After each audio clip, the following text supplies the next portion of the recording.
No vídeo de hoje nós vamos fazer uma super revisão para quem vai prestar essa prova do CAL do Rio de Janeiro, que vai acontecer no próximo fim de semana. Então, se você se interessou por esse assunto, vem comigo!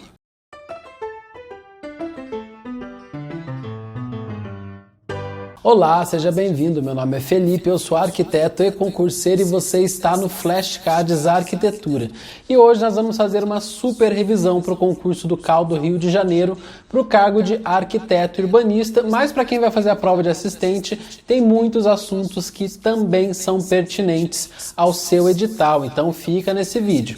E se você não vai fazer nenhuma prova nem outra, mas estuda para concursos de CAL, nós temos vários editais abertos aí de outros concursos de CAL, fica também nesse vídeo que isso pode com certeza agregar e muito nos seus estudos. Eu não vou trazer todas as legislações aqui, tá? Porque são muitas, eu vou trazer as principais e alguns aspectos, né? Os pontos mais importantes que você precisa saber e estar afiado para a sua prova de domingo. E a primeira informação é da Lei 12.378 de 2010, que é a famosa legislação do CAL, né, do Conselho de Arquitetura e Urbanismo. E a primeira coisa que a gente não pode deixar de saber na hora da prova é: a carteira profissional de arquiteto e urbanista possui fé pública e constitui prova de identidade civil para todos os fins legais. As bancas adoram cobrar isso, falando que a carteira profissional não possui fé pública, não é válida em todo o território nacional, e ela é sim. Então isso é muito importante, você não pode se confundir sobre esse ponto da legislação. Outra coisa bastante cobrada também é facultada ao profissional e à pessoa jurídica que não estiver no exercício de suas atividades a interrupção de seu registro profissional no CAL por tempo indeterminado, desde que atenda às condições regulamentadas pelo CAL-BR, ou seja, é facultada, não é proibida e não é permitido, é facultado. Preste muita atenção nessa palavra, que significa opcional, tá ok? Se a banca colocar é proibido, está errado. Mais um tópico: é vedado o uso das expressões arquitetura ou urbanismo ou designação similar na razão social ou no nome fantasia de sociedade que não possuir arquiteto e urbanista entre os sócios com poder de gestão ou entre os empregados permanentes. Esse eu diria que é o tópico mais cobrado em prova dessa legislação 12.378. Se não for o mais cobrado, com certeza está aí no top 3. É muito importante que você vá para a sua prova sabendo isso, que é vedado o uso das expressões arquitetura e urbanismo ou arquiteto e urbanismo, se a empresa não tiver, de fato, um arquiteto, um profissional de arquitetura e urbanismo no seu quadro funcional. Vamos agora falar das sanções disciplinares, outro assunto que as bancas adoram sobre essa lei, ó. Quais são as sanções disciplinares? 1. Advertência. 2. Suspensão entre 30 dias e 1 ano do exercício da atividade de arquitetura e urbanismo em todo o território nacional. 3. Cancelamento do registro. E 4. Multa no valor entre 1 a 10 anuidades, não é entre 1 a 10 taxas de RRT nem nada disso. 1 a 10 anuidades, preste muita atenção nisso. Outro tópico: prescreve em 5 anos a pretensão de punição das sanções disciplinares a contar da data do fato. Informações importantes. Primeiro, o prazo de prescricional é de 5 anos e ele é contado a partir da data do fato. Mais um tópico muito importante: é de 3 anos o mandato dos conselheiros do CAL-BR e dos CAUs dos estados, sendo permitida apenas uma recondução. Primeira informação: 3 anos é o prazo do mandato dos conselheiros e pode haver uma recondução apenas. E as últimas duas informações que eu quero trazer sobre a Lei 12.378. Primeiro, os profissionais formados há menos de 2 anos e acima de 30 anos de formados pagarão metade do valor da anuidade. E a última informação: a anuidade deixará de ser devida após 40 anos de contribuição da pessoa natural. Isso também é extremamente cobrado em prova, então grave isso. Se ainda não decorou, por favor, não deixe de levar isso para sua prova. Resolução 52 agora do CAL-BR, tá? A Resolução 52, ela institui aí o Código de Ética e Disciplina do CAL-BR. E ela é, sem sombra de dúvidas, a resolução de CAL mais cobrada em provas de CAL. porque ela trata justamente do código de ética, né, do profissional de arquitetura e urbanismo. E já falando aqui, ela não só estará com certeza aí presente na sua prova objetiva, como pode sim estar na sua prova discursiva, porque Código de Ética e Disciplina é um tema muito recorrente em questões discursivas de concursos de Cal. E a primeira coisa importante que nós precisamos saber é que nós temos 6 obrigações previstas aí no Código de Ética e Disciplina. Quais são elas? Obrigações gerais, obrigação para com o interesse público, para com o contratante, para com a profissão, para com os colegas e para com o Conselho de Arquitetura e Urbanismo. São 6 obrigações e essas sim você precisa saber, porque as questões mais fáceis de prova simplesmente vão te perguntar quais são as obrigações. E reze para que essa seja uma das questões sobre essa resolução, porque podem ter questões muito mais complexas do que só perguntar quais são as obrigações. Vamos falar então da estrutura do Código de Ética e Disciplina, como que ele é estruturado. E basicamente ele é estruturado, e isso você precisa saber na ponta da língua, em princípios, regras e recomendações. Mas não somente saber que a estrutura é feita em princípios, regras e recomendações, você também precisa saber o que é um princípio, o que é uma regra e o que é uma recomendação. Então vamos lá. Princípio. Os princípios são as normas de maior abrangência, cujo caráter teórico abstrato referencia agrupamentos de normas subordinadas.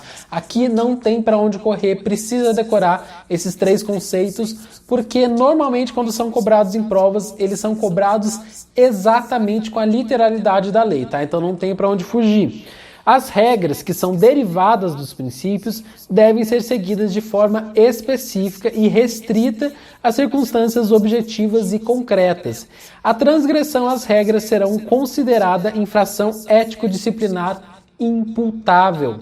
E as recomendações, quando descumpridas, não pressupõem combinação de sanção. Todavia, sua observância ou inobservância poderão fundamentar argumento atenuante ou agravante para a aplicação das sanções disciplinares. E aqui a gente já matou praticamente metade das questões de provas que podem vir na sua prova sobre Código de Ética e Disciplina, né? Sobre a Resolução 52. E a outra metade é saber quais são os princípios referentes às obrigações para com os colegas, se é uma regra, se é uma recomendação. E eu não vou passar uma a uma aqui com vocês, porque senão o vídeo vai ficar muito extenso, aí fica como um dever de casa saber quais são as regras, quais são os princípios e quais são as recomendações. Vamos falar então da Resolução 143 do CAL, que trata do processo ético disciplinar. Resolução 143, né, dispõe sobre as normas para a condução do processo ético disciplinar. A primeira informação que eu quero trazer para vocês: a instauração de ofício do processo ético disciplinar por meio de denúncia anônima decorrerá da análise de fato levado ao conhecimento do CAL do Estado por meio de denúncia em que a identidade do denunciante não é registrada nem conhecida. Então vamos lá. Esse processo ético disciplinar ele pode se iniciar de 2 formas: de ofício ou a requerimento. Se for de ofício, pode ser através de uma denúncia, e essa denúncia pode sim ser anônima. Cuidado, porque existem questões de provas que falam que a denúncia jamais poderá ser anônima. Ela pode, desde que respeite aí os requisitos previstos na Resolução 143, mas a denúncia pode sim ser anônima. Mais uma informação importante: essa é uma informação de direito administrativo, na verdade, né? São inadmissíveis no processo ético disciplinar as provas obtidas por meio ilícitos. Outra informação: a declaração de revelia não importa o reconhecimento da verdade dos fatos alegados pelo denunciante, que deverá provar suas alegações. O que é a revelia? A revelia é quando a pessoa, o acusado, ele não apresenta defesa, ele não comparece ao julgamento, por exemplo. Isso é a revelia. E o que está dizendo aqui? Que a revelia, quando acontecer a revelia, ou seja, a pessoa não apresentar defesa, mesmo assim ela não será considerada culpada assim de imediato. Vai haver o processo e só depois da sentença é que decidirá se o acusado realmente era culpado ou não. Mas o simples fato dele não apresentar defesa não vai imputar, então, que ele seja condenado. Mais uma informação importante: o julgamento do processo ético disciplinar levado à apreciação no plenário do CAU-UF, deverá ser realizado no início da reunião plenária. É o seguinte, tá? Nós temos o processo ético disciplinar e se houver algum recurso contra esse processo, contra a decisão do processo, ele deverá ser encaminhado ao plenário do CAU-UF, que é o plenário do CAU do Estado. E contra a decisão do plenário do CAU-UF, cabe recurso ainda? Sim, cabe recurso, mas dessa vez a Comissão de Ética e Disciplina do CAU-BR. Depois disso, ainda cabe um último recurso ao plenário do CAU-BR. A partir de então, deverá ser dada a sentença e não cabe mais recurso. Uma informação muito importante: depois da decisão do plenário do CAU-BR, essa decisão deverá ser cumprida, deverá ser executada pelo CAU do Estado e não pelo CAU-BR. Não se esqueça disso. Bom, nós falamos das sanções disciplinares lá da Lei 12.378. Então vamos ver aqui as sanções disciplinares previstas na Resolução 143.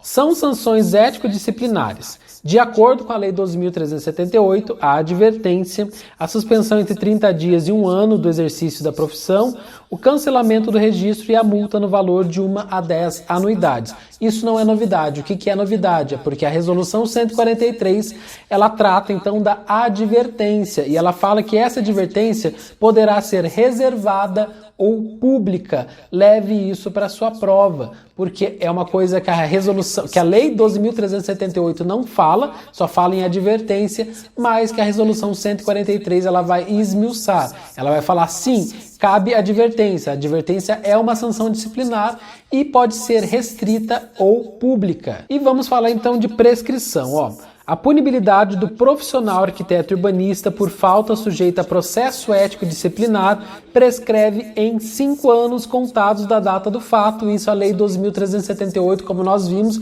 já traz. E mais uma coisa: todo processo ético disciplinar paralisado há mais de 3 anos, pendente de despacho ou julgamento, será declarado extinto e arquivado mediante requerimento da parte interessada ou de ofício. Vamos falar então da nossa última resolução de hoje. Esse vídeo vai ter 2 partes, porque senão vai ficar muito cansativo para vocês. Vamos então falar da resolução 198, que é a grande novidade aí no mundo dos concursos de CAU, que está sendo cobrada em quase todos os concursos de CAU atualmente. Então vamos lá. Resolução 198 de 2020, fiscalização do exercício profissional. Primeira coisa importante para sua prova: os setores de fiscalização dos CAUs dos estados devem contar com a estrutura mínima de um gerente de fiscalização e um agente de fiscalização. Então, qual que é a estrutura do setor de fiscalização do CAU? Um gerente e um agente de fiscalização. Deve ser garantida a disponibilidade de pelo menos um agente de fiscalização em exercício na estrutura do setor de fiscalização, independentemente da concessão de licenças ou férias do quadro profissional do CAU do Estado. Mais uma informação importante aqui: a instauração da ação de fiscalização pode se dar de ofício ou mediante representação, nos casos em que se verificar a existência de provas ou indícios de infração à legislação profissional. Outra coisa, é admitida a denúncia anônima, como a gente já tinha visto na Resolução 143, e que a identidade do denunciante não é registrada nem conhecida, atendidos os demais requisitos previstos no parágrafo 3º deste artigo. Continuando, a notificação emitida pelo agente de fiscalização conterá, no mínimo, as seguintes informações. E aqui eu trago o que é mais importante para vocês. Indicação do prazo de 10 dias para que a pessoa física ou jurídica notificada regularize a situação. Então, fique muito atento a esse prazo aí de 10 dias. Ainda sobre as notificações, é vedada, ou seja, é proibida a emissão de mais de uma notificação, considerando a mesma irregularidade em relação à mesma pessoa física ou jurídica infratora antes do trânsito em julgado do processo em andamento. Não haverá emissão de notificação caso a pessoa física ou jurídica já tenha sido notificada por infração anterior, com mesma capitulação, durante o período de até 1 ano, contado a partir da data de ciência de notificação. E a última informação que eu quero trazer para vocês sobre a Resolução 198 é: o auto de infração é o ato administrativo que instaura o processo administrativo de fiscalização. Grave isso, porque eu já estou vendo a banca colocar assim, ó: a notificação é o ato administrativo que instaura o processo administrativo de fiscalização. Por favor, não caia nessa cilada. Bom, pessoal, esse foi o vídeo de hoje. Espero que vocês tenham gostado. Amanhã eu vou fazer a parte 2 desse vídeo para ficar menos cansativo e para vocês revisarem o conteúdo para a prova do CAL do Rio de Janeiro. E até o próximo vídeo.